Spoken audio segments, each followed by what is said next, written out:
Hi, నా పేరు Rohit. Volga videos 17 million subscribers వచ్చారు. దానికి Hartley congratulations. Please subscribe Volga videos. Cinema ఒక తండ్రి కొడుకుకి సంబంధించిన సినిమా. అంటే ఇవాళ రేపు ఎట్లా అంటే ఒక కొడుకు తండ్రి ఎంత కష్టపడి పెద్దగా ఎంత పెంచుతారో తర్వాత ఫ్యూచర్లో వాళ్ళు భవిష్యత్తుగా ఉండాలని ఎంత కోరుకుంటారో తండ్రి, అలాంటి సెంటిమెంటే ఈ సినిమా. చాలా డిఫరెంట్గా ఉంది. అంటే ధనరాజ్ కూడా క్యారెక్టర్ కూడా చాలా బాగా చేసిండు. ఒక తల్లి సెంటిమెంట్ కూడా అమ్మ క్యారెక్టర్ కూడా బాగా చేసింది. అంటే ఈ సినిమా చూస్తుంటే మాత్రం ఒక డిఫరెంట్, అంటే మనకు ప్రతి ఒక్క కొడుకు ఒక తండ్రిని ఎలా చూసుకోవాలి ఫ్యూచర్లో కూడా, అంటే మనం బాగా చూసుకోవాలంటే ఒకటి చూపించిండు. అదొక డిఫరెంట్ సినిమా. అంటే ఈ కథ తీసుకోవడం కూడా ముందుగా హ్యాట్సాప్ చెప్పాలి. కథ కూడా చాలా డిఫరెంట్గా ఉంది. ఆ ప్రతి సీన్స్ కానీ మనకు ఒకటి హార్ట్ టచింగ్స్ ఉంటాయి. అంటే మనకు ఒక ఏడుపు కూడా తక్కువ ఉంటుంది. అంతేగాని సినిమాలో మాత్రం ప్రతి షార్ట్స్ కానీ ఎమోషన్ సీన్స్ బాగా పెట్టారు. ఒక తండ్రి కొడుకుని ఎలా పెంచి ఎంత పెద్దగా చేస్తాడు, మళ్ళీ తర్వాత మనం తండ్రిని కూడా అంత బాగా చూసుకోవాలని ఒక రెస్పాన్సిబుల్గా చూపించింది సినిమా. అసలు ఇంత మంచి సినిమా అని చెప్తున్నారు, చూడడానికి ఇక్కడేమో ఆడియన్స్ అసలు ఎవరు కనబడట్లేదు, ఎట్లా చూడొచ్చు? ఇక అది అంతే, ఒక ఇష్టంతో వచ్చిన వాళ్ళు కంపల్సరీ సక్సెస్ఫుల్ అవుతుంది. అది మనం ఆడియన్స్ వస్తారు, అది పక్క పెట్టే సినిమా మాత్రం ఇది పెద్ద బ్లాక్ బస్టర్ అవుతుంది. ఎందుకంటే ఇది చాలా మటుకు పబ్లిసిటీ చేయలేరు, తక్కువ చేసారు పబ్లిసిటీ. ఇంకెక్కువ చేసి బాగుంటుండే. ఆడియన్స్ మెప్పించే సినిమా అంటారా? అది హార్ట్ టచింగ్. అంటే కంపల్సరీ ప్రతి కొడుకుకి సినిమా చూస్తే తండ్రి అన్న విలువ ఏందో తెలుస్తుంది. సినిమా చూస్తే అంత బాగుంది సినిమా. ఇది ఒక మంచి సినిమా అని చెప్పొచ్చు. ఫాదర్ అండ్ సన్ రిలేషన్ మీదనే వెళ్తుందా సినిమా మొత్తం? అదే తండ్రి ఫాదర్ అండ్ రిలేషన్ వెళ్తుంది. ఒక చెప్తున్నా కదా, మనం పెద్దగా అయిన తర్వాత తండ్రి పెంచాడు, మళ్ళీ తర్వాత మనం చూసుకునే బాధ్యత మనది ఉంటుంది. కాబట్టి తండ్రిని అలానే చూసుకోవాలని చూపించండి సినిమా. సినిమాలో హైలైట్స్ ఏంటి? హైలైట్స్ అంటే ఇద్దరు, ధనరాజ్ యాక్టింగ్ బాగుంది, తండ్రి క్యారెక్టర్ బాగుంది, తల్లి అందరూ బాగానే చేశారు సినిమా. బ్యాక్గ్రౌండ్ స్కోర్ ఎలా ఉంది? మ్యూజిక్ కూడా బాగుంది. సెంటిమెంట్కి మ్యూజిక్ కానీ అక్కడక్కడ అవన్నీ చాలా బాగా చూపించాను. ఎక్కడైనా బోర్ లేదు, మంచి. మ్యామ్ ఎట్లా ఉంది మ్యామ్ సినిమా? చాలా బాగుందండి. మంచి సినిమాలు చాలా అంటే చాలా మంచి కథలతో ఉన్న సినిమాలు చాలా అరుదుగా వస్తుంటాయి కదా. అందులో ఒకటి రామం రాఘవం. ప్రతి ఒక్కళ్ళు చూడాలండి. తండ్రి బిడ్డలు ప్రతి ఒక్కళ్ళు చూడాల్సిన సినిమా అండి.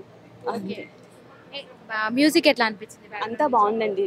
బ్యాక్గ్రౌండ్ స్కోర్ ఎవ్రీథింగ్ అంతా బాగుంది. ధనరాజ్ గారి పర్ఫార్మెన్స్ చాలా బాగుందండి. చాలా బాగా చేశారు. సముద్రగని గారు చాలా అసలు నెక్స్ట్ లెవెల్ అండి సినిమా. అందరి పర్ఫార్మెన్స్ చాలా బాగుంది. సినిమాలో హైలైట్స్ అంశాలు ఏమైనా ఉన్నాయా? హైలైట్స్ అంటే ప్రతి ఒక్కరికి టచ్ అవుతుందండి. హార్ట్ టచ్ చాలా బాగుందండి. ఎవరు మిస్ కాకండి. సూపర్ గుడ్ ఫిలిం అనుకోవచ్చు. చాలా అసలు నాకు మాటలు రావట్లేదు చెప్పడానికి, అంత బాగుంది. చూడండి, ఇంకా ఎమోషన్ క్యారీ చేస్తున్నారా? డెఫినెట్గా. అందుకని నేనేం మాట్లాడలేకపోతున్నాను, ఇంకా అదే ఫీల్ లో ఉన్నాను. So thank you. ఫాదర్ అనే రోల్ మీకు ఎలా ఉందన్న? మీరు వర్క్ చేశారు, సో స్క్రీన్ మీద చూసిన తర్వాత మీకు ఎలా అనిపించింది? చాలా హ్యాపీగా ఫీల్ అయ్యామండి. అంటే యాక్చువల్లీ చాలా కష్టపడి చేసాం టీం అందరం. చిన్న సినిమా కదా, సో ఎట్లా ఎంకరేజ్ చేస్తారు ఆడియన్స్ అని. So we are very happy. చాలా చాలా బాగుంటుంది. డెఫినెట్లీ నేను చాలా స్ట్రాంగ్ ఫీల్ అని, నాకు కూడా కళ్ళలో నీళ్ళు వచ్చి చాలా ఎమోషనల్ చాలా స్ట్రాంగ్గా ఉంది. ఆడియన్స్ కూడా అదే వర్కౌట్ అవుతుందని నేను హోప్. మా డాడీయా వచ్చారండి. నచ్చుతుంది, పిల్లలకు కూడా అందరికీ నచ్చుతుంది. సో ఫ్యామిలీ అంతా వచ్చి చూడదగ్గ ఫిలిం అండి. సో మీరు కూడా ఒకసారి మీడియా కూడా అందరూ సపోర్ట్ చేస్తే, ఇంకా మంచిగా ప్రమోట్ చేస్తే బాగా రీచ్ అవుతుందని కోరుకుంటున్నాను. బ్యాక్గ్రౌండ్ అదర్ కొట్టారండి.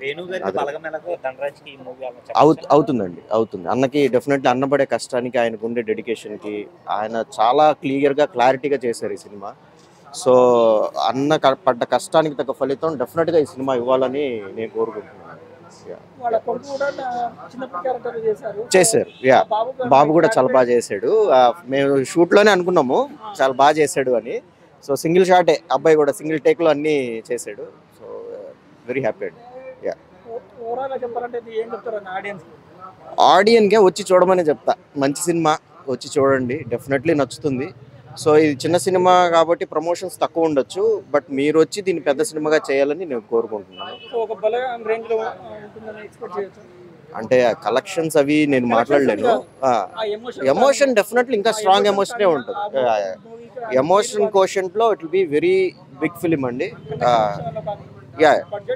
అదే ఎమోషన్ మనం చెప్పలేం. సో ఎంత కలెక్ట్ చేస్తుంది ఏంటి అది మనం చెప్పలేం, బట్ ఎమోషన్ వైజ్ డెఫినెట్లీ ఇది ప్రతి ఒక్కరికి నచ్చుతుంది. కాకపోతే రావాలి, వాళ్ళు వచ్చి చూస్తే డెఫినెట్లీ నచ్చుతుంది. సో ఈ చిన్న సినిమాని ప్రమోట్ చేస్తారని కోరుకుంటున్నాను. డెఫినెట్లీ మంచి feel good. Father and son రిలేషన్లో వెరీ గుడ్ ఫిలిం అండ్ కొత్తగా ఉంటుంది కూడా. ఎప్పుడు చాలా ఉన్నాయి ఫాదర్ అండ్ సన్ ఎమోషన్స్. ఈ సినిమాకి హైలైట్ తెచ్చినటువంటి అంశాలు ఏమైనా కోషంట్ అండి, ఎమోషన్ కోషంట్. మీరు ఒకసారి చూస్తే అర్థమవుతుంది. సో ఒకసారి చూడండి, డెఫినెట్ గా ఎమోషన్ అండ్ అంటే డ్రామాలో డెఫినెట్ గా ఉంటుందన్న. ఆయన ఇంకా మంచి సినిమాలు చేస్తాడన్న, పెద్ద సినిమాలు చేస్తాడు. ఆయన దగ్గర మంచి కథలు కూడా ఉన్నాయి. He will definitely become a very good director. ఒక్క ముక్కలో చెప్పాలంటే ఇది మంచి సినిమా అండి. సో డెఫినెట్లీ ఇది ఒక ప్రతి తండ్రికి ప్రతి కొడుక్కి కనెక్ట్ అయ్యే స్టోరీ, ఒక ఫ్యామిలీకి కనెక్ట్ అయ్యే స్టోరీ. సో డెఫినెట్లీ నచ్చుతుంది, చూడండి. Thank you. Thank you.